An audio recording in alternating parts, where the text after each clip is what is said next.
taj intervju koji je izašao, to je jedan deo iz gostovanja gde sam ja pričala o tome i mnogo je drugačije kada vi u jednom gostovanju koje traje pola sata pa malo pričate i o porodici, o deci, o poslu, i o privatnom biznisu i o karijeri, tako da je to prenešeno, ali mi smo nekako navikli iz ovog posla da vama novinarima bude zanimljivo i to što pričamo u određenim emisijama i onda kad se taj deo izvuče, malo to je nekako traumatično i onako malo veća drama napravljena. Elem, situacija je bila ta da jeste dete palo, imalo je potrast mozga, mi smo uskoro privodili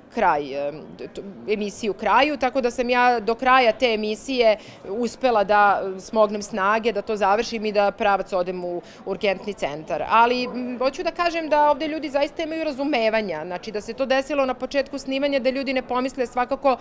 ne bih ostala. Mislim, ljudi bi me odavde pustili da odem, to je zaista onako jedna posebno nezgodna situacija i naravno da bi imali razumevanja da tog dana i ne budem na snimanju, ali kad je već bio sled događaja takav da smo privodili kraju, onda sam ja nekako izgurala da sve to odradim do samog kraja. Ali to je sad, da kažem, opet ta jedna situacija. Bilo je tu 1000 drugih i raznih izazova kada mi moramo da sakrijemo ono što se nama dešava privatno, znamo da to nije uvek sve sjajno i bajno, mislim, to je prosto život,